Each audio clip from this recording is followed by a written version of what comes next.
Now, from the area's leader in live local news, this is WYLN News, the area's #1 source of live local news and information in Luzerne, Schuylkill, Carbon, and Columbia counties.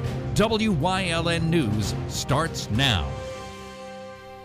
Good evening, and thank you for joining us on WYLN News. Here's a recap of our top stories from the week. Congressman Rob Bresnahan held a swearing-in ceremony on Saturday, January 11th at the Luzerne County Courthouse. Bresnahan recently took the oath of office in Washington, D.C. as a member of Congress on January 3rd and returned to Luzerne County to pay tribute to the region from which he originated. Speakers at the event include Wilkes-Barre Mayor George Brown, Father Joe Elston of St. John the Evangelist Church, former Nanticoke Mayor Joe Daugherty, State Senator Lisa Baker, and Congressman Dan Muser.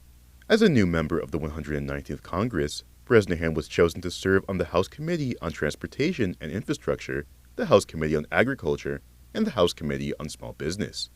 Bresnahan will be representing the 8th District in Pennsylvania, which includes eastern Luzerne County and all of Wayne, Pike, and Lackawanna counties. Congressman Dan Muser visited the Emmanuel Christian School in Hazleton on Friday. The visit came after Muser helped the school secure funding earlier this month to keep their doors open for the remainder of the school year. Prior to receiving COVID relief funding, officials say the school was planning to close their doors in December due to a lack of funds. In a Facebook post, Muser said that the school is an important institution in Luzerne County and that he was pleased to have played a role in keeping its mission alive. The Hazleton City Council voted unanimously on Tuesday to proceed with a ballot question regarding the formation of a government study commission. If approved, the question will appear on the ballot during the May 20th primary. The proposed ballot question would ask voters to weigh in on whether a government study commission of 7 members should be elected to study the existing form of government in the city and to consider the advisability of adopting a home rule charter. During the meeting, Mayor Jeff Cassett said the city proposed the exploration of home rule to evaluate the benefit of different revenue sources and the limitations on government sources under those guidelines. Officials say the ordinance to create the ballot referendum was in the works prior to the lawsuit from the Department of Justice being filed last week. Under the lawsuit, the Department of Justice alleges that the city's current at-large method of electing city council members results in Hispanic citizens having less opportunity than other members of the electorate to participate in the political process and to elect candidates of their choice. Officials say the proposed government study commission question was in the works prior to the lawsuit being filed, but that the commission could also be used to address the DOJ's concerns. The ballot question must be voted on twice more by the City Council before being adopted. WYLN is bringing Hazleton area basketball into your living room this season. You can catch the Hazleton area boys basketball team on Tuesday, January 21st, as they take on the Crestwood Comets at 7 p.m.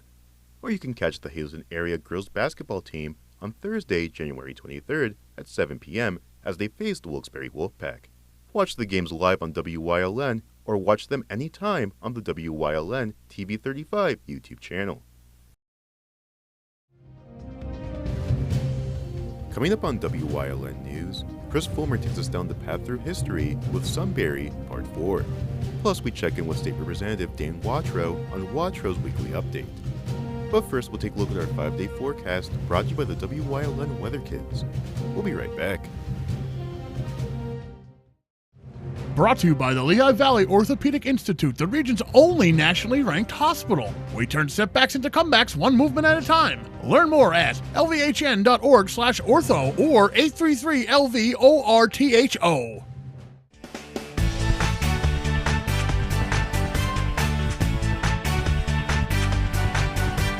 My name is Alexander Bonomo. I'm 12 years old, and don't put your snowblowers away yet because tomorrow's WYLN forecast is snow.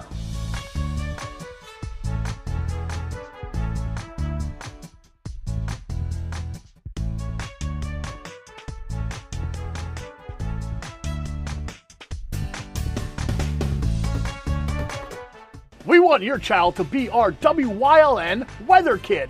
Your child can be our feature weather reporter of the day on WYLN News and WYLN social media posts just by using your smartphone or any video recording device. It's easy. All ages are welcome, from toddlers to teens. To find out how, go to the weather section of WYLNTV.com or look for our post about it on the WYLN News Facebook page. Submit your Weather Kid video today.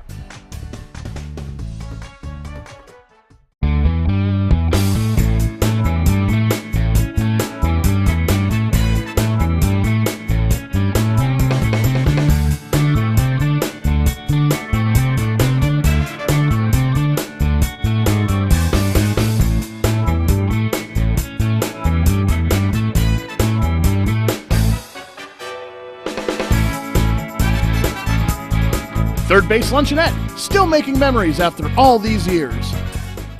If you're looking for an affordable pre-owned car or truck, Cheers Auto Sales has a great lineup of clean, dependable, and quality vehicles. Stop in at 610 North Broad Street in West Hazleton, 570-454-7229. Cheers is proud to be celebrating 70 years in business.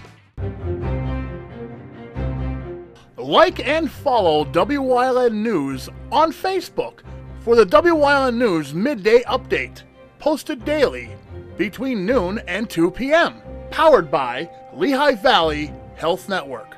When it's serious, there's only one health network with seriously innovative health institutes. Lehigh Valley Health Network, your health deserves a partner.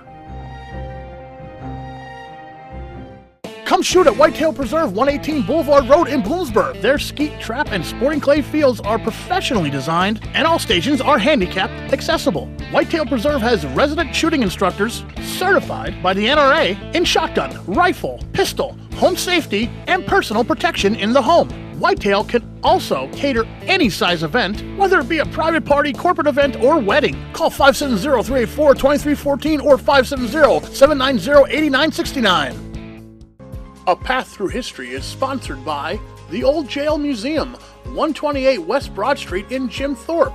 Call 570-325-5259 or visit them online at theoldjailmuseum.com.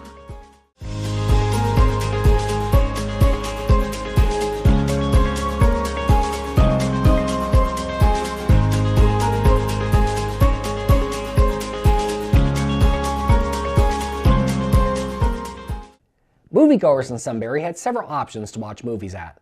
The larger of the two movie houses in town, with seats for just over 1,100 patrons, opened in 1910 as the People's Theater on Market Street. Its name changed to the Strand Theater in 1919. The theater was doubled in size in 1928, and exquisite Spanish architecture was added. Another enlargement was undertaken in 1951, and a larger screen for CinemaScope films was added in 1953.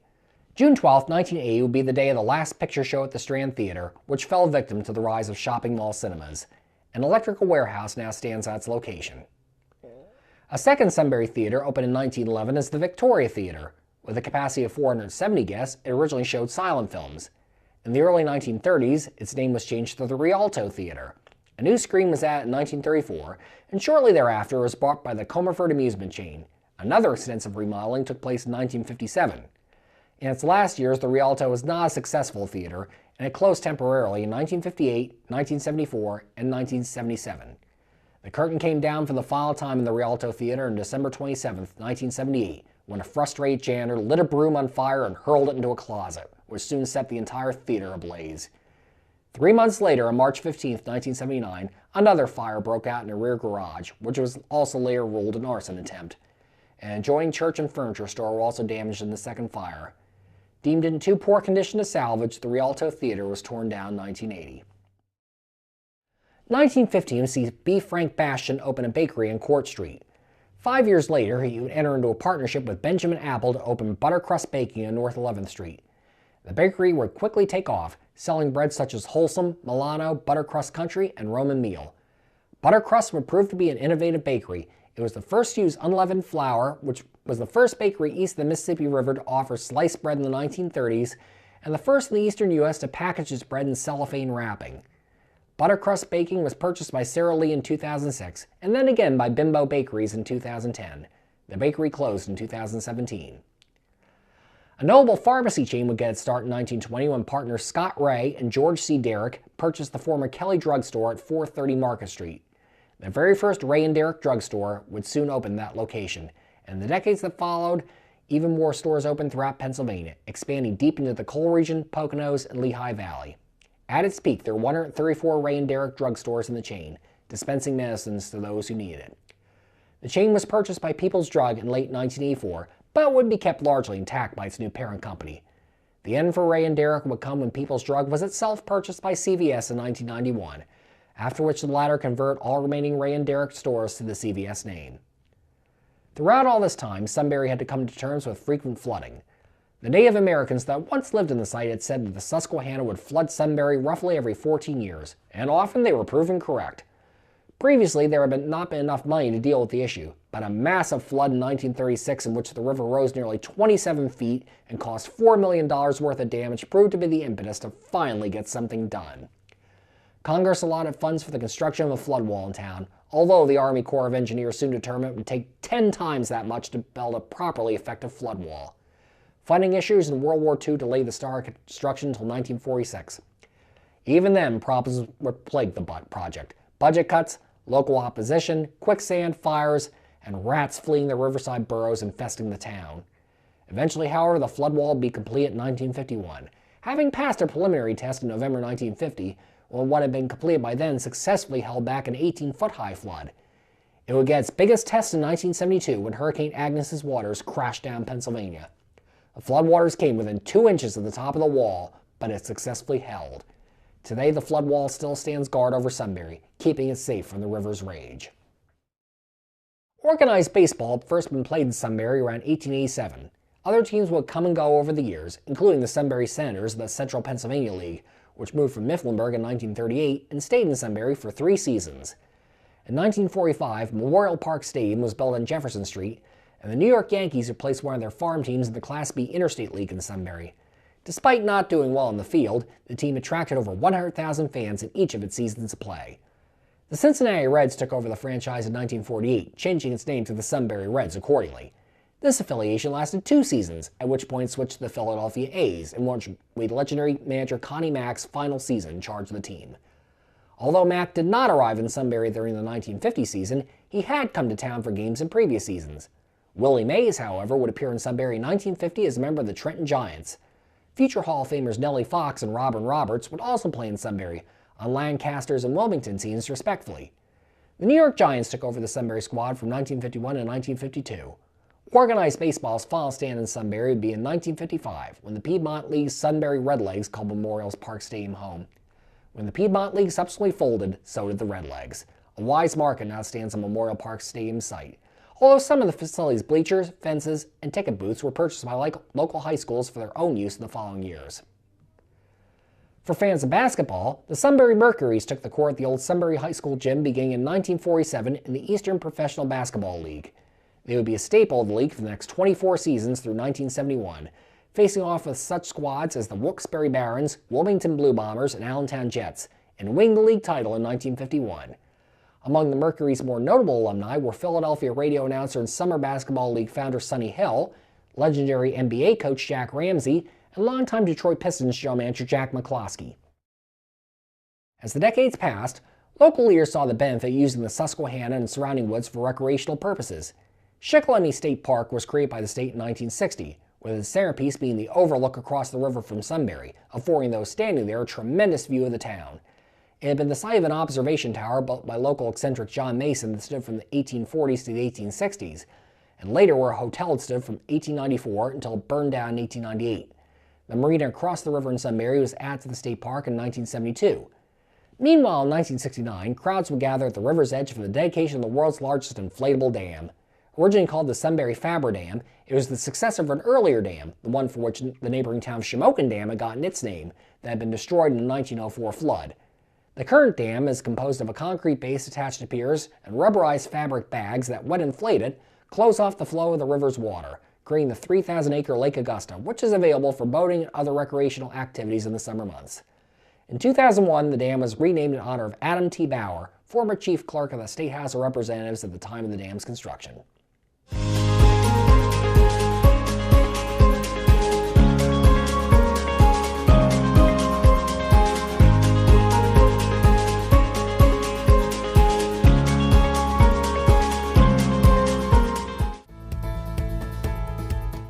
Welcome welcome back to this edition of Feel Good Friday. I'm joined by Dr. John. Dr. John, how's it going? Good, brother. Again, Ryan, thank you so much. You could be home watching Penn State, but we're here doing a game. We will be watching them hopefully win later, but besides that, we're going to talk about scraping off your cars because we've had to do that a couple of times this season already, and like I said, it's early.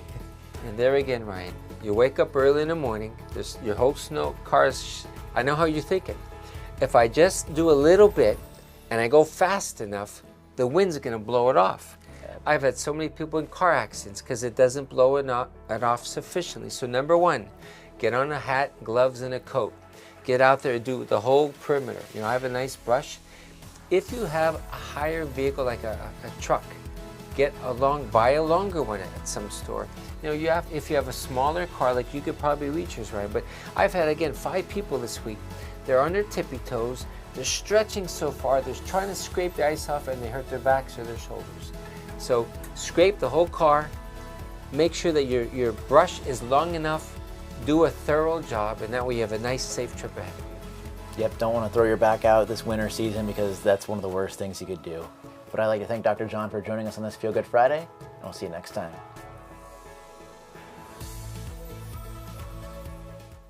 WYLN programming is online all the time. Visit our website at WYLNTV.com to check out archive shows and a live stream of our broadcasts. And don't forget to visit all of our social media pages for breaking news, weather, and sports. You can also head directly to our YouTube page for all our programming at youtube.com/WYLNTV35. Subscribe and ring that bell so you get notified every time there's a new show available online. Are you looking for a trustworthy publishing company to publish your book? One that understands the process and upholds Christian values in its business practices? Introducing Covenant Books, an author-friendly publisher who shares your beliefs and wants to publish your story. Call us today to get a free author packet to help get you started. We realize your book is unique, personal, and written with a higher purpose. That's the content we're looking for. We provide authors freedom and flexibility throughout the publishing process with professional book editing, award-winning design, and some of the highest royalty structures in the industry. Covenant distributes and sells your book online and in bookstores everywhere. We convert your book in ebook format and sell it on Amazon, Apple iTunes, and to these distributors. Our authors love us. So if you've written a biography, a devotional, a memoir, self-help, or any genre, we can help. Be like these authors and get your book published and sold today. Call right now for your free writer's guide. 1-800-215-3680. Attention, WYLN viewers. WYLN TV can now be seen on the Hazleton Service Electric Cablevision HD tier, channel 507, and over the air at 35.1. WYLN, we're your local network. When you see news happening in your neighborhood, call WYLN News at 570-459-1869 or email us at news@WYLNTV.com or send us a message on social media through Facebook. WYLN, we're your local network.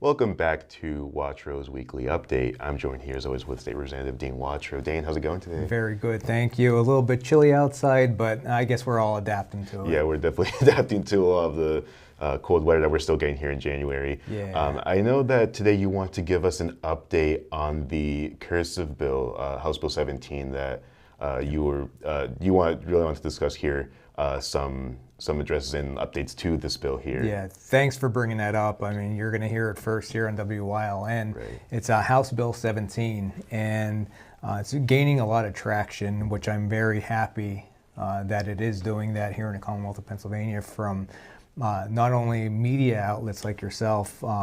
We have PCN reaching out. We're going to be doing an interview here with them shortly. But here at WYLN, I'm proud to make that announcement that House Bill 17, I did introduce that. And it's very simple. A lot of times in the state legislature, you could see bills getting convoluted with a bunch of different things. My bill is very simple. It's a one-page bill, and it's basically implementing cursive writing in the curriculum of the school districts here, public school districts here in the Commonwealth of Pennsylvania. To me, it makes sense.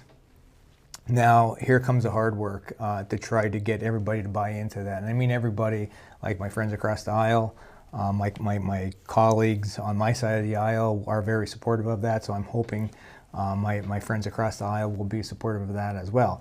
But with that, I have learned within my past couple of years of being in the state legislature that you also got to get support passing legislation through outside groups, like the PSEA.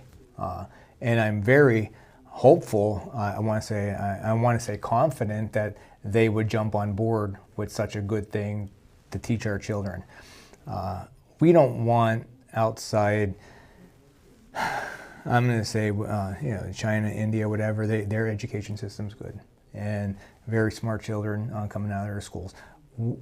I'm to the point, like, let's not let them pass us up. Let's keep moving forward, keep on the right direction, and I'm hoping to gain some support by the PSEA here in the Commonwealth of Pennsylvania, by different interest groups here in the Commonwealth, educational interest groups, to push and support this bill, because I think it is needed. Our Constitution is written in cursive. I just recently, my wife and I bought a recreational machine that you use on trails and stuff like that. And when I got the card in the mail to sign, it says, signature required, no printing. And that's something that really hit home. And my children, my two daughters, they know how to write and read cursive, but this generation coming up, they're required to do so many other things that our educators are not having this in their curriculum, which is posing a major problem. My hat's off to our teachers. They do a phenomenal job. My wife is a teacher, and I know for many years she taught cursive in her classroom, but it's not required and it's not being done clear across the Commonwealth. So I'm excited to hopefully get this to the finish line, House Bill 17, and make this a priority in the classroom here. As far as the educational priority that I have, many other priorities I have, but this is my educational priority. We got to go back to the fundamentals. Counting money, check writing, balancing your checking account, your savings account, knowing what's in there, cursive writing. They're the fundamentals I believe we need to get back in the classroom right away. Absolutely. I know we've had you on for many segments here where you talk about your dedication to education, and especially with this cursive bill. I know you've definitely told us a lot about how dedicated you are to this specific bill, and yeah, it's just nice to see how you were able to introduce that over to the House recently. And thanks for bringing it up first here on WYLN before I start making my tour around. My next will be with PCN, and they'll be broadcasting that as well. So I'm excited, and I really truly hope I'm going to be back here in the next 2 weeks reporting to you that I had those hard conversations. I shouldn't say hard. I had those easy conversations with those interest groups, and they are in support of that bill. So I'm hopefully in 2 weeks I'm going to be coming back and sitting with you and reporting very good news on that. We're definitely looking forward to that update in the coming weeks there. Thank you. Yep. Turning things over, this is a very fascinating story to me.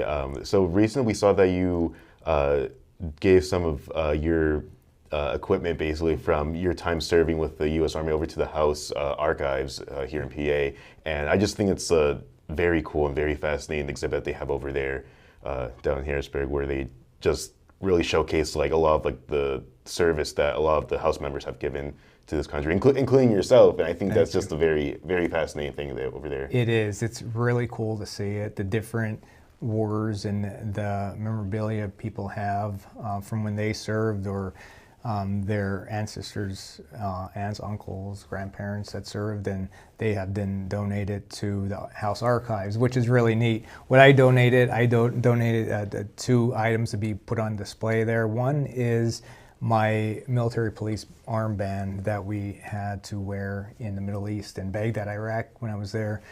Right after the kickoff of the war, I was there right after the first year of that campaign in Iraq, and we're given armbands with MP on it, with our patch also on that, and then with Arabic writing underneath the patch. But it was 89th Military Police Brigade armband that I'm very proud to have worn for that year being deployed there. So it's funny, it was posted on social media very recently, like today, I think, and one of my fellow soldiers I served with reached out and said, wow, I can't believe this. I want to take a trip to Harrisburg and really check this out.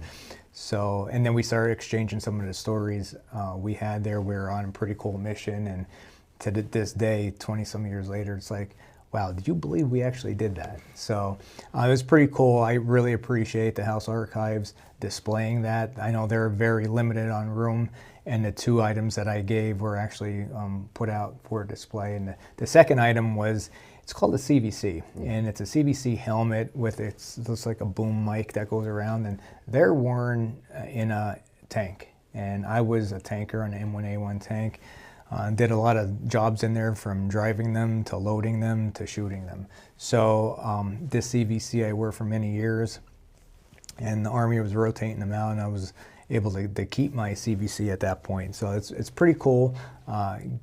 Turn that over to them, and they have that on display as well with the House Archives. So a lot of stuff to see down there in Harrisburg. I'd encourage anybody that has time. It's in the Urbis building.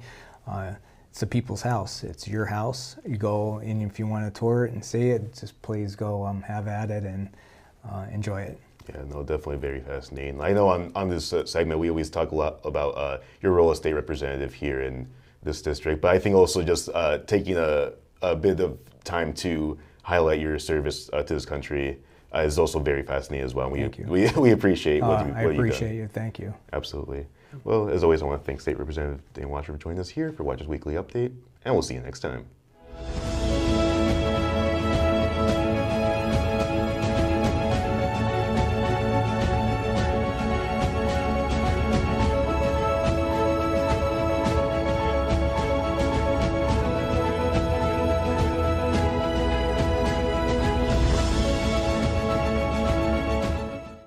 Hey, it's Justin from Grand Central, and our trained sleep professionals are here to help you sleep like never before. With an extensive line of Sealy and Stearns & Foster mattresses, we are sure to find you the right mattress at the right price. Free delivery and removal, interest-free financing for up to 60 months, and same or next day delivery on select models. And don't forget, everyday low prices. Stop in to one of our 2 locations, Route 93 in Nescopec, or downtown Hazleton, and see why Northeast and Central Pennsylvania sleeps better with Grand Central. PPW Nation, get ready for the best of PPW Season 2. Join Paul Bowe, E. Julius Kuiper, Alexander Bravado, Tom Mitchell, and Alex Watt as we take you down memory lane and relive some of the best PPW matches of all time. Saturdays at 5 p.m., Sundays at 10 p.m., only on WYLN.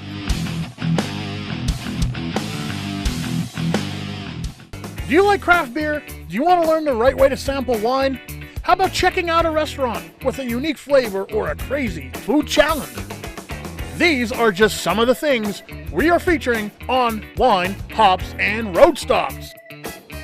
So, spend some time learning about great wine, great beer, and great food on WYLN TV 35.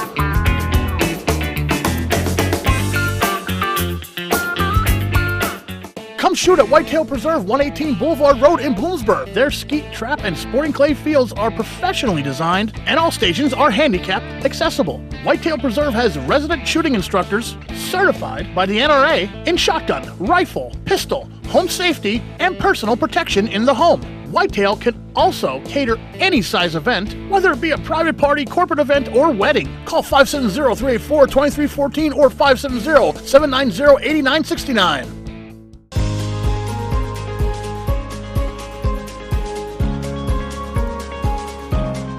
Hello, I'm WYLN historian Chris Fulmer. Pennsylvania's communities are filled with interesting history. Come with me as we discover the people, events, industries, and other historic facets of local towns.